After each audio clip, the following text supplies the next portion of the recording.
thought I'd put together a video to show you how I mix my acrylic paints for pouring, for acrylic pouring. So this is my recipe. There are hundreds or probably thousands of recipes out there right now, and I've experimented over the last few years, and this is the best recipe for me. I live in the UK, so these are UK products, and so you have to find your alternatives wherever you live. So let's make a start.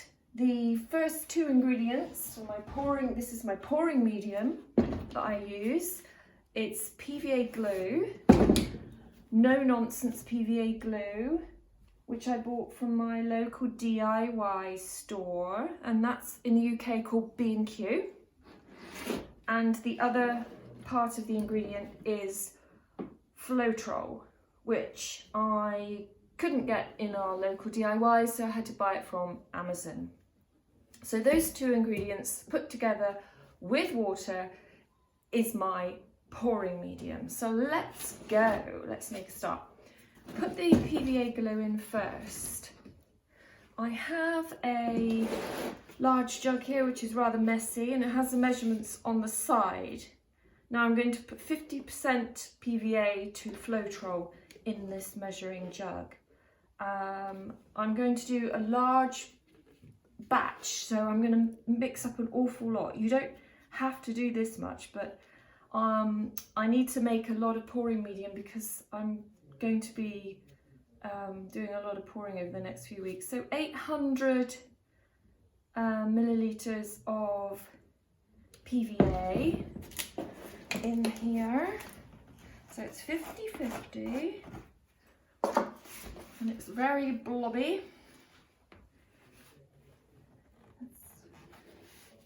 Pouring it in up to the 800 mark, 700, 800. That's quite a lot of PVA in there. Make sure the lid's on tight.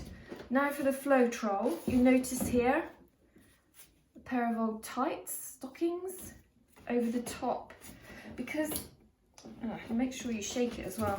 This stuff settles, all the ingredients need to be mixed properly.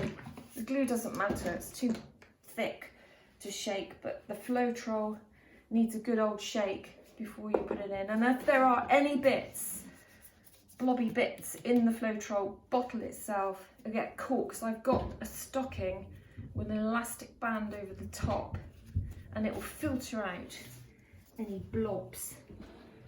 So I'm going to go up to the 1600 mark now with my Floetrol. See, it's a lot more liquid than the PVA, so it's a 50-50. This mix will stay in an airtight container for a good couple of weeks, so I don't have to use it all today.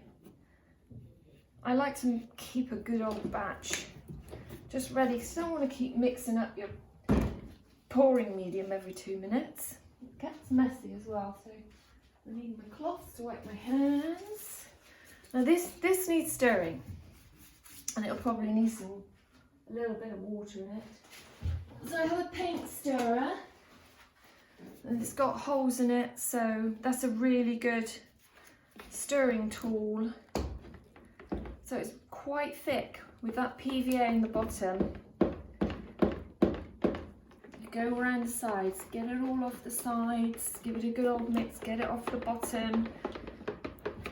See those vents there? That'll pull it through. That'll really mix it much quicker than a wooden stick. Make sure it's mixed well. Now I'm not going to put any water in that. That's quite fluid. So this is just my pouring medium. 50-50. I've got 800 milliliters of PVA and 800 milliliters of the UK Floetrol. So my pouring medium is now mixed. All the air bubbles are coming to the surface. I'm ready to mix this pouring medium with paint now. I've got a pair of scales here, a set of scales. Put them in a clear plastic bag to protect them from all the drips.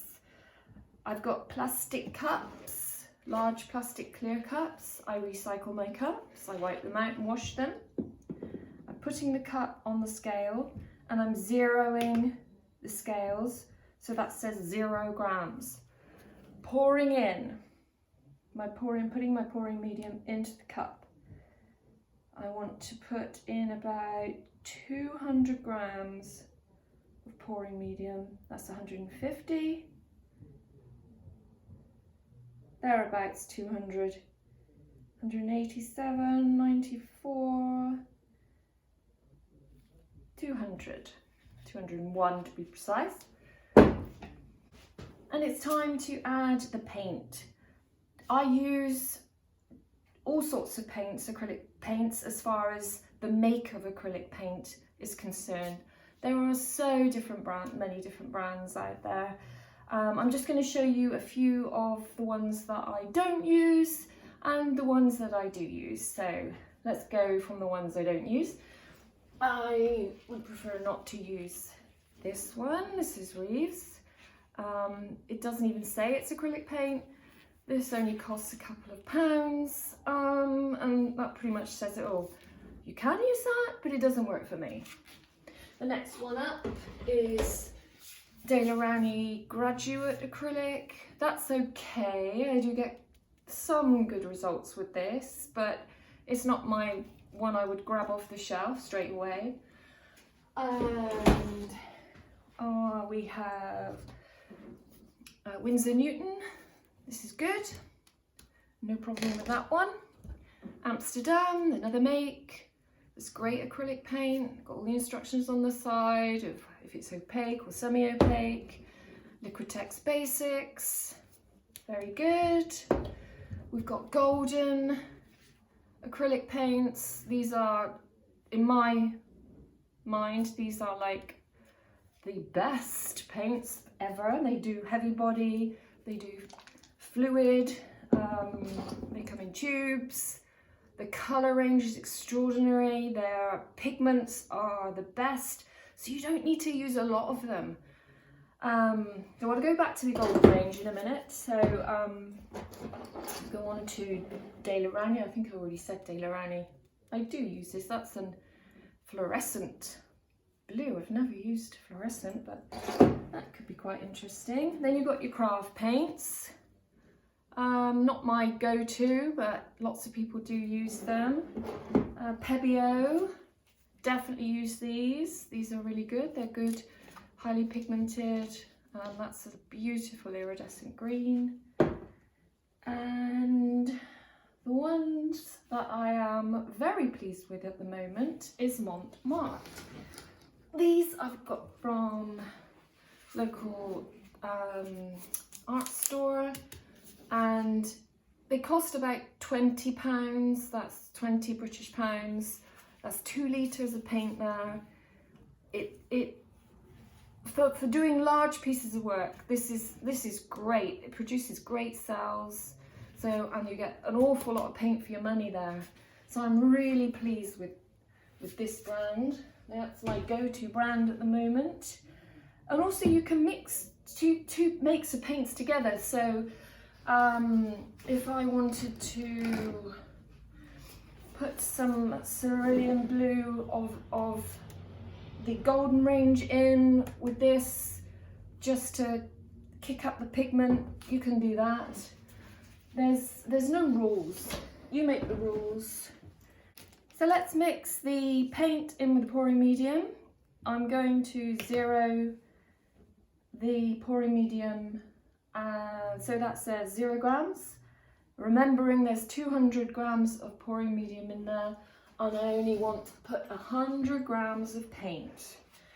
So here we have Cerulean Blue by Montmartre. Forgot to tell you, Montmartre do their own pouring acrylic paint. This is already mixed. You don't have to do anything. It's already got the pouring medium in it. This is all ready to go. I have done a few with them. It works really well. Quite a lot of the brands are doing their own paints mixed up together now. Got to take that off. I'm going to put the paint, 100 grams. I've zeroed my scales. 100 grams of paint. It's quite thick, this paint.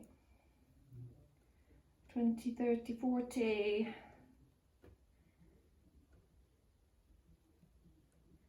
100, exactly. Bang on. The lid back on. And now I've got to mix that up into the pouring medium. Get the wooden stick, take it off the scales, and start mixing.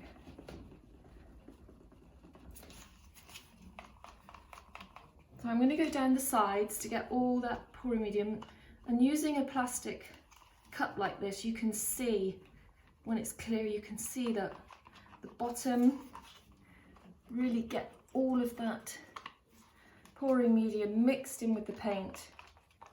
You can actually see it when it's a colour. When you're mixing white paint in with the pouring medium, you can't really see it. Get all of that pouring medium mixed in.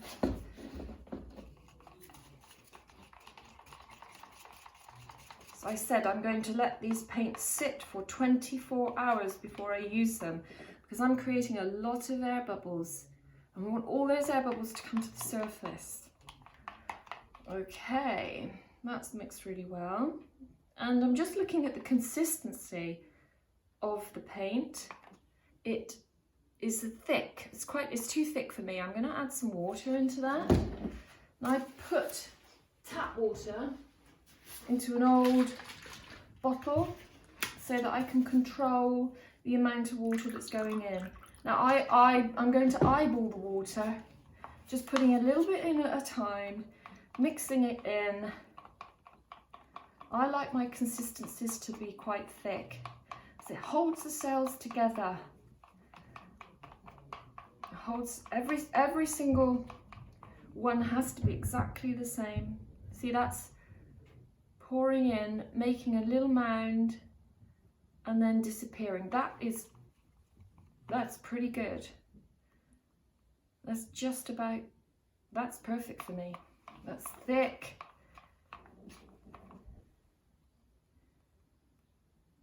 There's a mound. It's running off the stick like warm honey. That's my consistency. And my stick, it stays there. It stays in the middle. I like my paints to be on the thick side. Now, after it's rested for 24 hours and all those air bubbles have come to the surface, it could thicken up.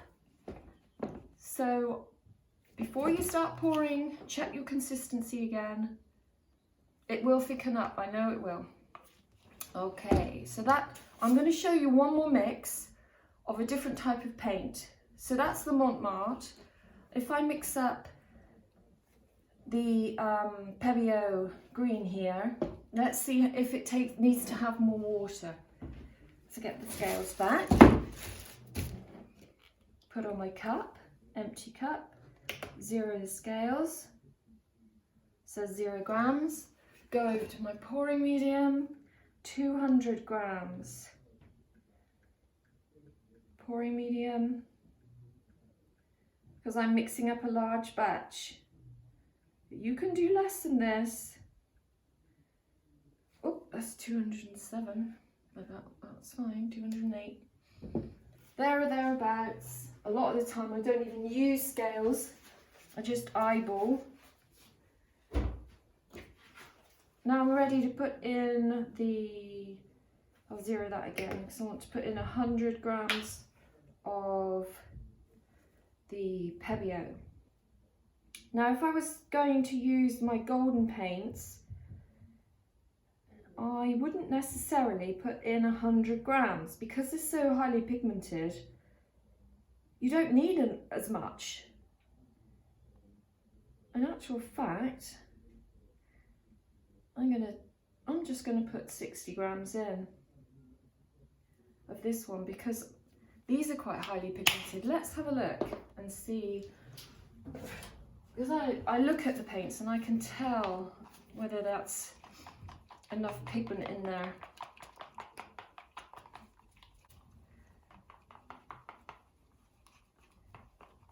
Going down the sides, let's move the scales out of the way. You see, that is much thicker than the Montmartre. So I'm going to have to add a lot more water into this. Let's get it all mixed. See how these iridescents, these metallics, they're much thicker than normal acrylic paint. That's really hard to mix. I don't want to shake the camera. Getting all of the pouring medium mixed in. Check the bottom, yeah, that's fine. Ready for water now. Look how thick that is. It's absolutely, it's not even sinking back in. Let's add some water, a little bit at a time.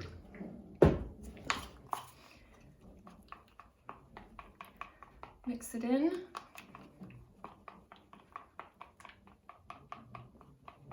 And check the consistency. Still too thick. See? It's like when you drizzle fine sand, wet sand. It's just not going back in. More water is needed. A little bit at a time. Let's get this consistency right. Every single make of paint will be different. So you can't, I can't say a third, a half pouring, a third pour, a third. You can't have pouring medium, acrylic paint and a third water. It doesn't work like that. For every single paint is different. You see, that's still too thick. Go again. So much more water than the Montmartre. This is where you get a stiff arm from stirring. For me, is that still too thick? It's better. One more squirt. And then I'm going to obviously leave this for 24 hours, so it will thicken up. And I'll have to go back in with some more water. Okay, right. Now I'll get back the glue, the Montmartre, and we'll just do a comparison. This is the one I did a minute ago. Can you see? Is that the same? They have to be the same. It's so important to get the consistencies exactly the same when you're pouring. That is pretty much the same. So that's perfect for me. That's how I like when I'm doing a flip cut pour, when I'm trying to get the cells, when I'm adding the silicone. That's how I like my paints. That's how I like my paints to be. On the thicker, slightly thicker side. But they are going to be standing. I'm going to show you how I let my paints stand. They don't just stand like that.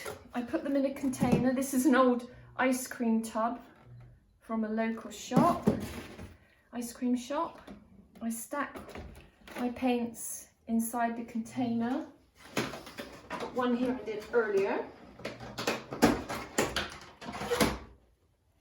Just get that one out so I can show you.